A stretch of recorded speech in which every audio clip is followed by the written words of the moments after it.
Assalamualaikum warahmatullahi taala wabarakatuh. Di sini saya sebagai moderator. Sebelumnya perkenalkan nama saya Andi Nur Hidayatullah. Di sini saya sebagai moderator dari kelompok 3 yang akan menyampaikan materi tentang khiyar, mata kuliah fikih muamalah kelas HKID.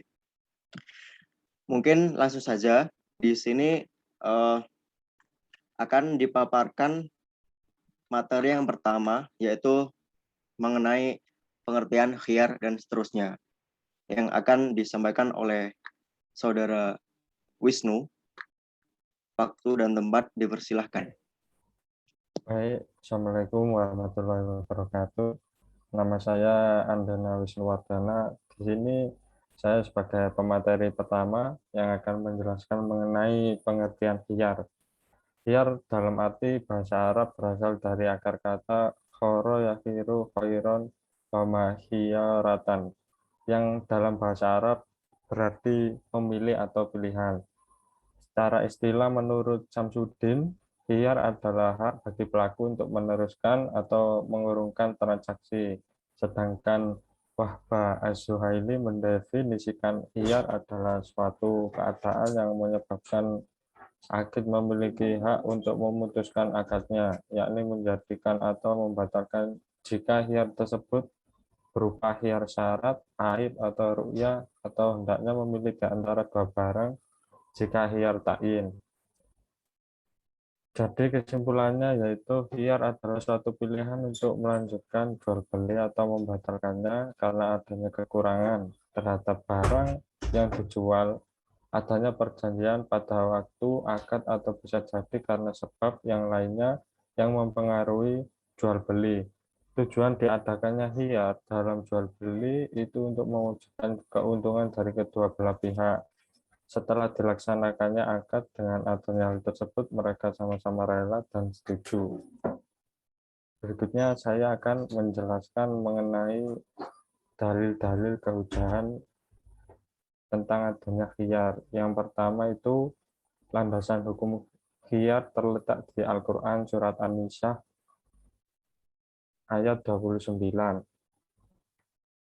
Kata tijaratan dapat diartikan dengan larangan untuk menjalankan usaha yang menyebabkan perbuatan yang diharamkan, tetapi berniagalah menurut peraturan yang diakui oleh syariat, yaitu perniagaan yang dilakukan suka sama suka di antara pihak pembeli dan pihak penjual.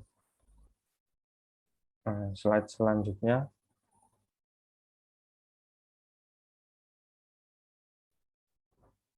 Landasan hukum yang kedua tentang khiyar yaitu hadis. Khiyar hukumnya boleh berdasarkan sunnah Rasulullah SAW. Di antara sunnah tersebut adalah hadis yang diriwayatkan oleh Al-Bukhari dari Abdullah bin Haris, yang artinya Abdullah bin Haris berkata, saya mendengar Hakim bin Hizam dari Nabi SAW. Beliau bersabda, penjual dan pembeli boleh melakukan khiyar selama mereka berdua belum berpisah.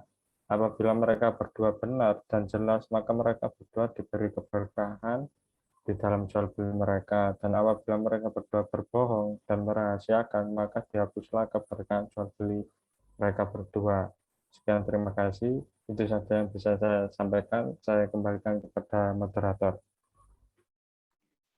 Baik, demikian pemaparan dari Saudara Wisnu tentang pengertian dan dalil-dalil mengenai khiyar yang telah disampaikan oleh beliau, dan dilanjutkan materi selanjutnya yaitu mengenai macam-macam khiyar. Langsung saja yang akan dipaparkan materinya oleh Saudari Ayu Syafira. Kepadanya waktu dan tempat dipersilahkan. Baik, saya sebagai materi yang kedua akan mempresentasikan tentang materi yang kedua, yaitu macam-macam khiyar. Yang pertama ada khiyar majelis. Majelis secara bahasa berarti tempat duduk. Apabila dihubungkan dengan khiyar, maka memiliki arti hak untuk meneruskan atau membatalkan jual beli selama pembeli dan penjual belum berpisah, atau lebih tepatnya mereka masih sama-sama di tempat tersebut. Adapun menurut istilah, khiyar majelis adalah Hiyar yang ditetapkan oleh syarat bagi setiap pihak yang melakukan transaksi, selama para pihak masih berada di tempat transaksi. Dasar hukum daripada hiyar majelis ini adalah berdasarkan pada hadis Nabi SAW yang diriwayatkan oleh Bukhari, di mana dalam hadis tersebut Nabi SAW menyatakan bahwa dua orang yang melakukan jual beli boleh melakukan hiyar selama mereka belum berpisah, dan jika keduanya benar dan jelas, maka akan diberkahi dalam jual beli tersebut. Kemudian ada hiyar syarat. Menurut Said Sabiq, hiyar syarat adalah di mana pembeli membeli sesuatu dari pihak lain dengan adanya ketentuan bahwa si pembeli boleh melakukan hiyar pada masa atau waktu tertentu, meskipun jangka waktunya lama. Apabila ia ingin menghendaki jual beli, ia bisa melangsungkannya dan juga bisa untuk membatalkannya. Hiyar syarat merupakan hak dari masing-masing pihak yang menyelenggarakan akad untuk melanjutkan atau membatalkan akad dalam jangka waktu tertentu. Misalnya dalam suatu transaksi jual beli, seseorang pembeli berkata kepada penjual, "Aku membeli barang ini dari kamu dengan syarat aku diberi hiyar selama 3 hari." Hiyar syarat diperlukan karena si pembeli perlu waktu untuk mempertimbangkan dengan benar atas pembelian tersebut. Ia juga perlu diberikan kesempatan untuk mencari orang yang lebih ahli untuk diminta penjelasannya terhadap objek akad yang akan dibelinya, sehingga terhindar dari kerugian dan penipuan. Beberapa ulama berbeda pendapat mengenai batas tenggang waktu dalam hiyar syarat ini. Namun, umumnya mereka sepakat bahwa tenggang waktu harus ditentukan secara tegas dan jelas, sebab kalau tidak, maka akad terancam akan batal. Lamanya masa tenggang waktu tersebut dikelompokkan menjadi 3 macam. Yang pertama, mazhab Hanafiyah dan Syafi'iyah berpendapat tidak boleh lebih dari 3 hari. Kemudian yang kedua, mazhab Hanabilah berpendapat bahwa masa tenggang hiyar syarat tergantung pada kesepakatan masing-masing pihak, walaupun bisa lebih dari 3 hari. Kemudian yang ketiga, untuk mazhab Malikiyah, hiyar syarat tergantung pada kondisi di lapangan. Misalnya untuk barang-barang yang mudah busuk seperti buah-buahan, maka masa tenggangnya cukup 1 hari. Kemudian macam yang ketiga yaitu hiyar cacat atau aib. Hiyar cacat atau aib adalah hiyar yang disyariatkan karena tidak terwujudnya kriteria yang diinginkan pada barang, baik diinginkan menurut kebiasaan masyarakat atau karena ada persyaratan atau karena ada praktek pengelabuan. Dan yang dimaksud dengan kriteria yang diinginkan menurut kebiasaan masyarakat ialah tidak adanya cacat pada barang tersebut. Dalam setiap transaksi, sebenarnya pihak yang terlibat menghendaki agar barangnya bebas dari cacat, agar tercapai kepuasan bagi kedua belah pihak. Namun terkadang, setelah akad dan barang dibawa, tiba-tiba ditemukan aib yang tersembunyi dan untuk menghindari berkurangnya tingkat kepuasan dan kerelaan dari konsumen, maka hiyar ini diperlukan. Adapun cacat yang menyebabkan munculnya hak hiyar aib ini adalah menurut Wahbah Zuhaili, setiap transaksi yang rusak dari asal fitrahnya sehingga mengurangi nilainya menurut adat yang berlaku, seperti kadaluarsa, rusak atau berubah warna. Kemudian macam yang keempat yaitu hiyar ru'yah. Hiyar ru'yah adalah hak pembeli untuk melanjutkan transaksi atau membatalkannya ketika melihat atau ru'yah barang yang akan ditransaksikan. Hiyar ini terjadi manakala pada saat akad dilakukan barang yang ditransaksikan tidak ada di tempat sehingga pembeli tidak melihatnya. Jika ia telah melihat, maka hiyar ru'yahnya menjadi hangus dan tidak berlaku lagi.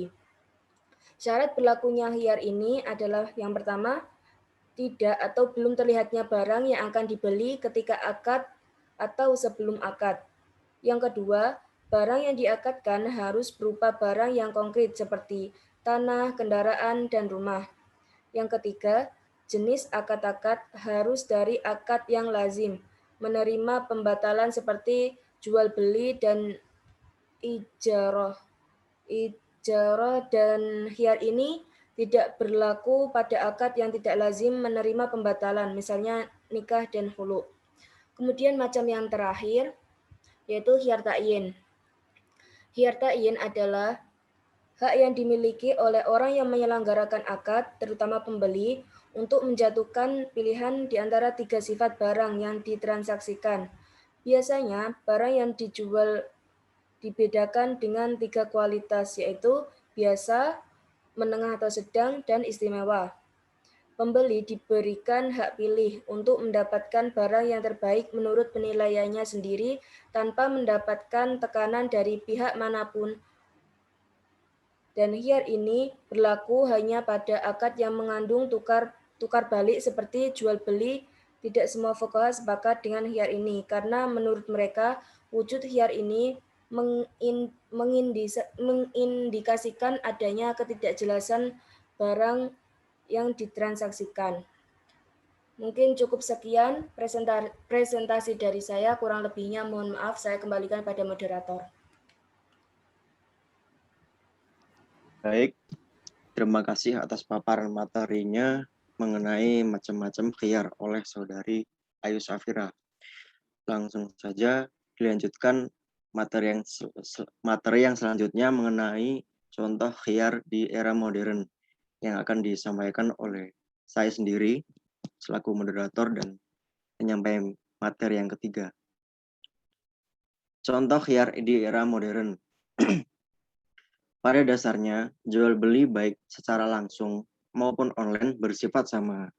Di sini yang dimaksud dengan bersifat sama yaitu rukun dari jual beli. Dari kedua jual beli seperti yaitu jual beli offline dan online itu rukunnya sama. Ada penjual, ada pembeli, ada sigot akad yaitu ijab qabul, ada barang yang dibeli atau yang dijual, dan ada alat untuk menukar. Dalam hukum Islam, praktek jual beli online perlu ditinjau mengikuti dinamis perkembangan zaman.